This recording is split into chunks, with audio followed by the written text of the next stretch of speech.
Okay, welcome to dropping in. No, sorry. Welcome to Evidence-Based Audio Engineering and Education, number 130. And this one is called Impulsive Reflections. So we're going to talk a lot about impulses and IRs and all that stuff. Hey, Leland. Oh, you guys are riding in town. Okay, so when this is over, hopefully we're going to go ride in town. We shall see. So right off the bat, Dan Worrell, and I've had my differences with him about freedom of speech in the music business, but he makes great videos about the technical stuff, and he put out a video called "DJs Want Loud Masters because DJs Are Idiots." Yeah, this is rough, man.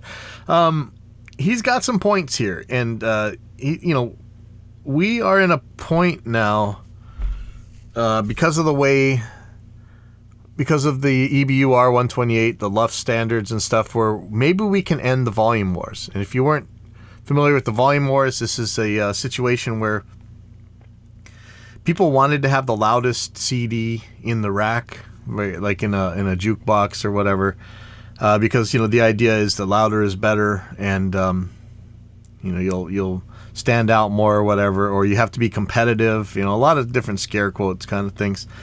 And in order to get that volume, we sacrificed, early on, we sacrificed all the dynamics. So like the loud parts of stuff compared to the quiet parts. So things like, Black Sabbath from back in the day, you'd never be able to do, where they would play quiet to move you into the speakers and then smack you with the loud sound. So they got rid of dynamics right away.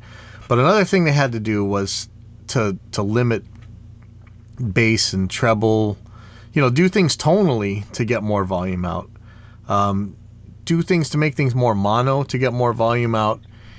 And kind of the final straw was to just distort the hell out of everything in order to get more volume. And there's a lot of videos you could watch on this. I think some of the more famous ones are the Red Hot Chili Peppers and Rush. But anyway, the new volume standards that YouTube and Spotify and stuff put out kind of made it so that this was kind of an unwinnable war, and allegedly we could go back to sensible volumes, but the DJs still wanted everything cranked up, and the idea, one of the reasons they gave is that they wanted it at the same volume as everything else, but you got a volume knob, and that was Dan Worrell's point, I think, is that if you want your stuff to be the same volume, even if things are slammed, they're going to appear to be different volumes. So, go in there and set the volumes to what you think they should be for that thing. You're in control of a volume knob. And, this is like the old ancient constant forum back and forth where you'd, I think the main title was, "Is a DJ a musician?" And there would be this big fight back and forth. But in this case, these DJs are making an excuse for the volume wars when they have a knob. If you look at, and Dan pointed this out as well, if you look at a mix, and I know it's not real time like the DJs have to be, Kavika, we're mixing albums. We probably got like 30 or 40 tracks of information to mix. You guys got, most of the time you got 2, right? You can figure it out. But that it's different because these guys are going live. It's kind of hardcore, man. So I have some sympathy, and there was a direct response by Tutorialism. It says, "I call myself a dumb DJ all the time, but it seems a bit off when a non-DJ like the mighty Dan Worrell is singing it." And this guy spoke with a lot of respect for Dan Worrell. I don't know who he is, but he put out a pretty good video. And Dan responded to him. "Okay, so you clearly know your stuff. Don't disagree with much of what you say. Just the conclusion that mastering to -6 is a good solution to any of those issues." And for you guys, if you're mastering to a -6 RMS, you have squished the crap out of everything. You may as well be doing an 8-bit recording. And I think we've done some videos before where I've showed that we can decimate the bit rate pretty low, and and it's still going to sound the same. I mean, if you're at -6, 8 bits should be more than enough. But Dan goes on to say 2 specific points, though, regarding the difficulty of judging levels on headphones. You're right, I've never done a DJ set, but I've plenty of experience using headphones at front of house while the PA blasts something else. I've done plenty of gigs and festivals with no sound check. You line check on cans and fix it during the first song, and that's what faders are for, right? That's the whole point. That's what faders are for, right? That's what volume knobs are for. You set the trim as best you can using the cans, and you push the fader up until it's loud enough in the mix. What's the problem? So these guys go back and forth. It's probably a good read. So if you go to Tutorialism, the video is called "Reacting to Dan Worrell, DJs Are Idiots." But I want to take a good quote from what Dan had to say. You want sympathy because you can't manage one stereo channel on the whole PA, which is kind of true. But this is a good back and forth, and we thought that maybe the volume wars were over. They're really not.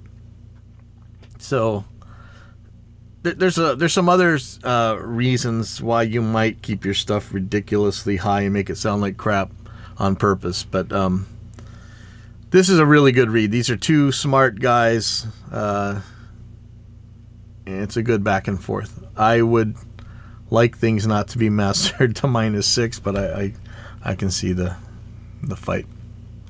Okay. Room EQ Wizard has gone to version 5.20, release candidate 14. So this is a new beta out. Room EQ Wizard is a good testing and measurement software. We use it for a lot of stuff. We use it to dispel a lot of myths. A lot of acoustic engineers use it for tuning rooms or for guesstimating rooms, for a lot of different acoustic reasons, but you can use it for a lot of different things.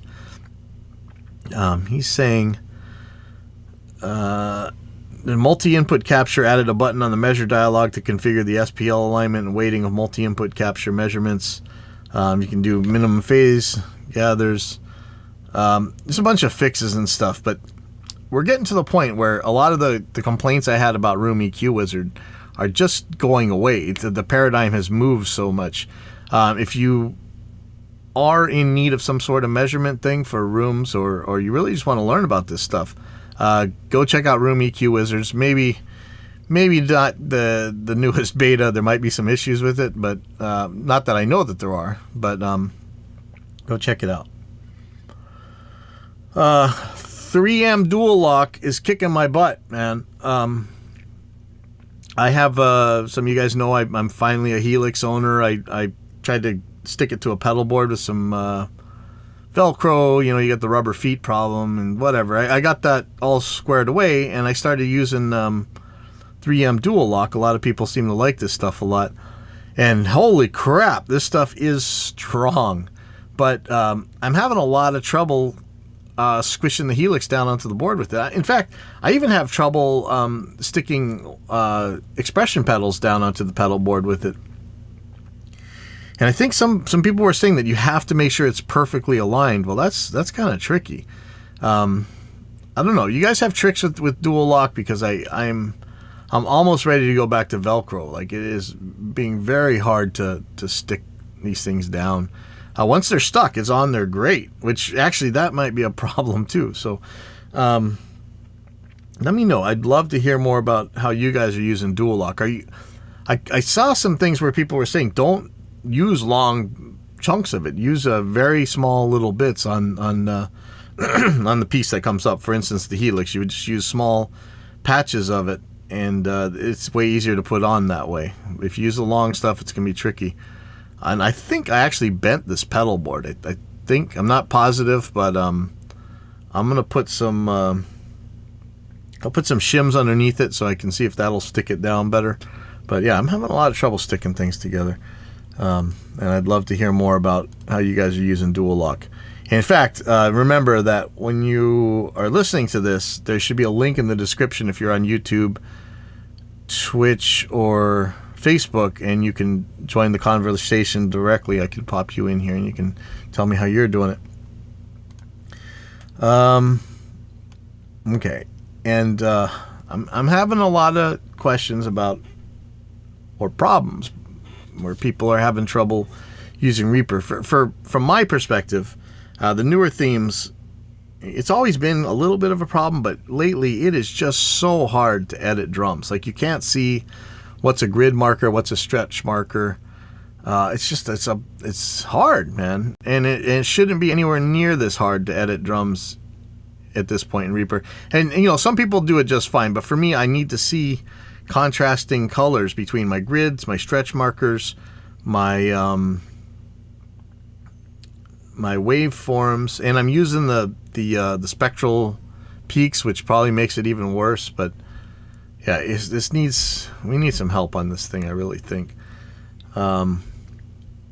And don't blame me for the new default options that I think this is on you-know-who. I shouldn't even say his name, but a lot of the record-related buttons aren't showing by default. And if you want to deal with that yourself, you know, for instance, if you're looking at the computer screen, my record input audio or MIDI is showing. I have everything showing. My input selector is showing.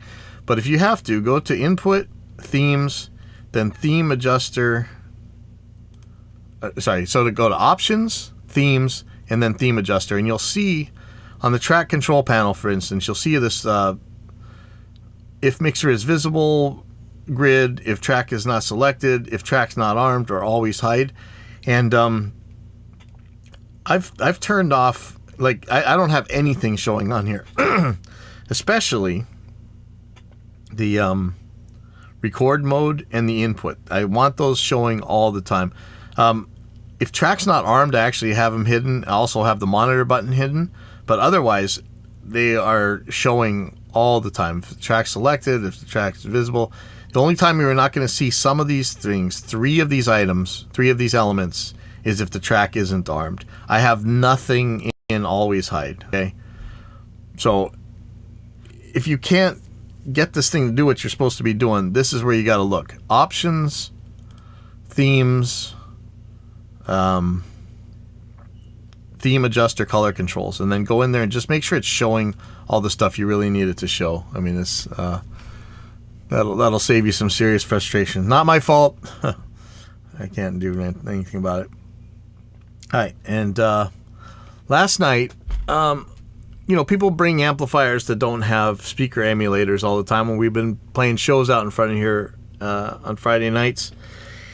And so I used the a matching EQ and did as much as I could to make a decent speaker emulator out of the Behringer XR18's EQ on each channel, and I saved it as a preset. It actually worked pretty well. I was surprised. It was definitely listenable, and so that's really nice. So it could be better. I'm going to keep refining this thing, but you know, you could buy some kind of like a torpedo or something, or a cab clone, and stick it in there. But to me, it was okay just loading up this cab impulse and or not a cab impulse, but an EQ that was meant to sound like a cab impulse. Imagine if the XR18 allowed an IR loader. Actually, I wonder if maybe it does, for all I know. Then you would just load in some speaker cabinets and just go. But this worked okay. If you guys are actually doing this yourselves, let me know. I know there's a Behringer, cheap Behringer DI that had like a speaker simulator on it, but I'm like, you know, I already have this thing. I may as well try it. So let me know if you're having some really good luck using the onboard parametric EQs per channel as speaker cabinets. I think it was okay, so let me know.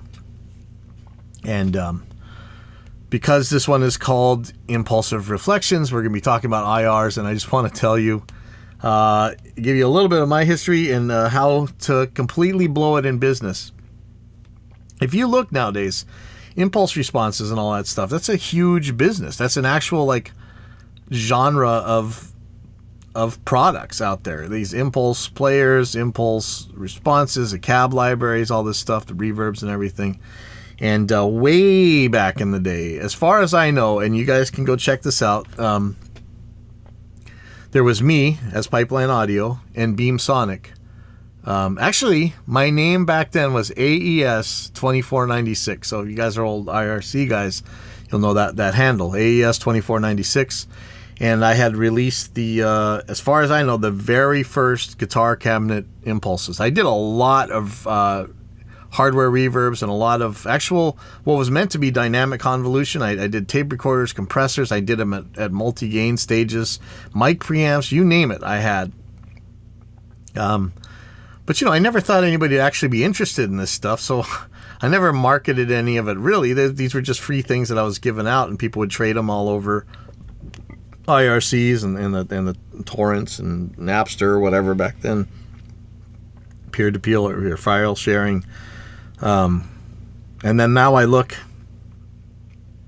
and these are all like companies that do nothing but make Impulses and stuff. Like, man, boy, did I blow it, So be careful. Maybe you got a good idea later on, and maybe keep it to yourself and find a way to get it out there first. I just didn't care. To me, it was an easy way where I wouldn't have to mic cabinets anymore, so I just recorded a couple different cabinets inside Vintage's Chunk Chamber, where so many awesome guitar albums and guitar sounds were actually created in the first place. And I just kept those Impulses with me and used them over the years. Nowadays I use, for the most part, Celestion's Impulses. But actually I'm getting kind of happy just using the stock cabs inside the Helix with an EQ. So that's another story for another day. But I stumbled onto a thread about reflection-free impulse responses and far-field impulse responses. And these aren't terms that I've ever heard before. To me, reflection-free, I'm like, what are you talking about? That's how I did the chunk chamber. What these are meant to do is to sound like, for the most part, when you guys buy these cab Impulses, you are buying the cabinet through a microphone, usually through the recording chain we would use. Maybe 257s and a Fredman technique, or a 57, 257s and like the way Bill Matoyer did it, the phase trick. Or maybe it's a 57 and a 121, or all these different combinations of mics. What it's supposed to sound like is the recording chain that you're used to using with one of these cabinets if you're micing this stuff up yourself. As far as I've been able to read, the reflection-free IRs and the far-field IRs are meant to sound like the cabinet, and they're calling it amp in the room sound, or some people are, not through a specific mic. What it does sound like to me, and I'm going to be completely honest with you guys that make these things, it sounds to me like if I put a PZM mic, a pressure zone mic, which is, you can go read about that later. Maybe we'll do a show on it. If I were to put a PZM mic in the room and put it on the opposite wall, whatever wall the cabinet was actually pointing into would go into the PZM. That's what these things sound like to me. I've read that they're done with measurement microphones. I've read that they're done very far away, maybe using the way that people record that actually test actual speakers. Some where you don't have a floor, no reflections or whatever. Maybe that's why they call it reflection-free IR, because there's definitely reflections inside the cabs. You want those, but somebody named Gigs Up. And I tried to find more information about this. He private messaged me, and I see him posting a lot in these Impulse pages. I'm trying to find a page with him, but I can't. He sent me a thing called the IR diagrams to share, and he showed me a test setup of how he's testing things. Using the sweeps instead of a click. I guess, that's what we used when we were doing it back in the day, right? We used sweeps for everything. He's talking about minimum distances, how they're recording and stuff, what he's getting from his results of testing and stuff, and then a bunch of pages. And I'm not sure if I'm really supposed to share these things, so I'm not going to go too far, but he had you could ask him for it. He's got a clip, and these were taken from, I'm sure he's okay with these being shared. These were taken from different forum posts that ended up getting deleted and everything. And he tells a lot. Man, I wish you guys on Instagram and stuff could see these pictures, but he's showing a lot about how he's actually doing these tests. The other guy that's doing this is named Jay. Oh man, I'm gonna get in trouble. Let me see if I can pop this up real quick. Everybody's talking about these things, but the only ones I've actually been able to find and use are by this guy Jay, who apparently keeps getting banned off of the gear page. But that's not too hard to do when you're telling the truth, right? I mean, you see me get in trouble all the time for asking for evidence of a claim, But this guy, let's see, he wrote one called "My Thoughts on." Jay Mitchell. So Jay Mitchell made one, a pair of them that people were sharing around the internet and stuff, and I tried them, and I actually had a pretty good time with it. But again, like I say, it sounds like a PZM. Like, if you were to make an amp actually sound the way it sounds in a room, all these people who claim that that's what they want, I don't think they really like that, because every time I've been able to do it pretty close with Jacqueline discs or PZMs or whatever, they don't like it, and I don't like it. It sounds kind of far away and boring, but this is a little bit more pristine than when I've done it, and I was able to use these perfectly well. I put an EQ after them, and then I got it kind of the way I wanted, without the coloration of a microphone, which usually you think, the coloration of that microphone is what you want. But I don't know. I had a pretty good time trying this out, and I don't know. There's a lot of back and forth here, and there's no reason for you guys to get so emotional that you're banning people or going on the crazy attacks over technology like this. I mean, if you go and read up on these forums, go to gear pages, you'll see a lot of them. I think I've seen them some at GS, but mainly I saw it at the gear pages. There's a lot of talk about this stuff, a lot of emotions, a lot of banning, a lot of complaints. But we're just talking about technology. Just go for it. Let me play something that ML Sound Labs had talking about impulse response myths, and I really hope that this is going to play. There were a couple that he went through, but the one that I'm really interested in is the dynamics one, and so hopefully this is going to play. We're going to find out in 2 seconds here. That is, even in my opinion, a little bit overkill. 200 milliseconds is definitely enough to capture the full dynamic spectrum of a guitar cabinet. Okay, if you understand the frequency, like let's say 125 Hertz, which usually is around that low-end palm mute frequency, what the IR format is actually doing is, during that 200 milliseconds, it's listening to the amplitude of the guitar cabinets and how much variance during that 200 milliseconds there will be in real life. So once you combine time with amplitude, what you get is dynamics. Okay, this is really important. Let me play this back a couple again. Let me see if he talks about the dynamics. Hold on. The full dynamic spectrum milliseconds is SoundLab packs come in 500 millisecond formats. That is, even in my opinion, a little bit overkill. Okay, wait, where is he? So the ML SoundLab packs have the IR format is fully capable of capturing that. Okay, here we go. It's really kind of claim otherwise. A guitar cabinet doesn't have that much of an effect, because I'd love to talk to you. Okay, so let's start talking about the myths. The most common and most idiotic one is that the IR format is incapable of capturing the dynamics of a guitar cabinet. Let me just start with saying that, do you think that a guitar cabinet has a lot of dynamic variance in it? Because all the measurements really kind of claim otherwise. A guitar cabinet doesn't have that much of an effect dynamic-wise, but whatever it may have, the IR format is fully capable of capturing that. This comes down to how long your IR is. So the ML SoundLab packs come in 500 millisecond formats. That is, even in my opinion, a little bit overkill. 200 milliseconds is definitely enough to capture the full dynamic spectrum of a guitar cabinet. If you understand the IR format, you'll realize that, for example, if you take a frequency like, let's say, 125 hertz, which usually is around that low-end palm mute frequency. What the IR format is actually doing is, during that 200 milliseconds, it's listening to the amplitude of the guitar cabinets and how much variance during that 200 milliseconds there will be in real life.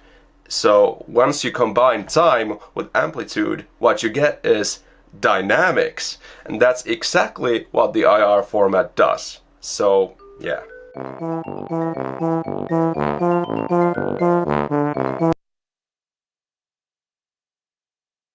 He shows a graph of the decay of a note. I think it's time stretched out so you can see it, and it's showing that I think that the low end takes a little bit longer to decay than the high end, and he's using that as proof of dynamics. I am having a little bit of trouble with using this as a way of non-linearity. I mean, it still seems to me like it is just the imposing a spectral curve on top of a waveform. I don't see how this can be dynamics, even if you're averaging it out. But he's claiming it is. Let me play back just a little bit more.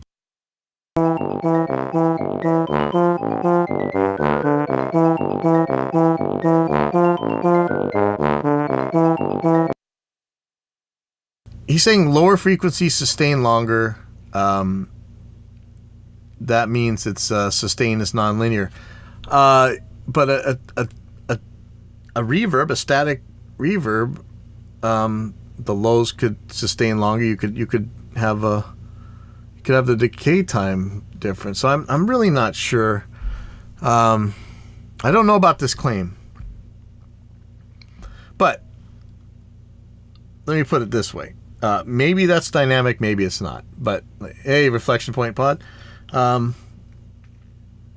My issue is that the idea to me is that a speaker is like a multiband compressor. I think so many devices are. I thought tubes were, for sure. Where different frequencies respond differently to different input levels and in nonlinear ways. But in the case of speakers, in the case of cabinets and everything, I never really found it in real life to be noticeable. So I kind of ignored it. I'd say that I still could believe that a speaker is a multiband dynamic device, but it's of so little difference to me when I compare the cabinet and the Impulse that I just don't care. But on the other hand, of course, Celestion, who makes the speakers you guys are probably making Impulses out of in the first place, and also nowadays they've entered the Impulse market. I use their stuff. They have something called dynamic speaker responses, and let me read what they have to say. Taking impulse responses to the next level of detail, accuracy, and feel, the dynamic speaker response is not simply a speaker's frequency response, but also its attitude. Celestion has developed an in-depth measurement technique that enables us to build complete and intricate physical models of speakers and cabinets describing the dynamic, non-linear behavior in immaculate detail. This results in precise, all-encompassing models that go beyond the straightforward linear processing of convolution to infuse the nonlinearities, interactions, and dynamics synonymous with the feel and realism of guitar speakers in the digital domain. Experience much more light and shade as DSR tonality responds to your playing style, delivering every ounce of expression and emotion that you've invested into your playing. I'm a little concerned about these types of words right here. DSRs respond to the input signal in true analog fashion. The input gain fader in Speaker Mix Pro controls the equivalent electrical input power to each DSR between 1 watt and the maximum power of the loudspeaker. Each DSR loaded onto any of the 6 Speaker Mix Pro channels produces a dynamic nonlinear response relative to its own electrical power level and playing style. Note, okay, listen. User-loaded wave impulse responses respond linearly to the input gain fader. Okay. So they made something called Speaker Mix Pro, and this is a plugin I'm not sure which formats it's available for, but I saw a guy load it up in Cubase, so I'm assuming VST3. It's their own impulse response thing. Well, I can't believe they don't show a picture here, but not that you guys on Instagram or whatever could see it. But they've got their own impulse loader, and it supposedly takes advantage of this dynamic speaker response things, because really a regular IR, or I mean, if you're going into a regular IR loader like the one in your hardware modeling pedal or modeling amplifier or whatever, you wouldn't be able to take advantage of the dynamic part of it anyway. So, but it's interesting to see. I don't know how much it costs. Let's go to shop. Celestion Speaker Mix Pro. Take a look here. $200. You know, probably worth it if you're into this. Probably comes with some. Does it come with some impulses? I hope it does. Speaker Mix Pro includes 10 free individual DSRs of your choice. Interesting. Of your choice. Browse our DSR range to select your 10 now. Nice. VST, AAX, and audio units. Okay. So there you go. Jason Sadites, I'm not sure how you say his name. This guy has been instrumental in helping me understand how to really work the Helix. He does a video talking about this Celestion Plus Digital. He says it makes a big difference. And then he does an A/B test. But you can go to his video and go check this out. It's called Celestion Plus Digital. Have they reinvented the impulse response landscape? And I don't know. He tried to level match as close as he could. I really didn't hear anything. Maybe, you know, I'm just a noob and I don't know what I'm talking about. But I didn't hear that big of a difference. And I'm okay with these static IRs for now, but I encourage you to go check out his video and see if you hear something. And I think that's all I got for today. So I'll see you guys. I'll see you guys later. Let's see. So let me just stop everything.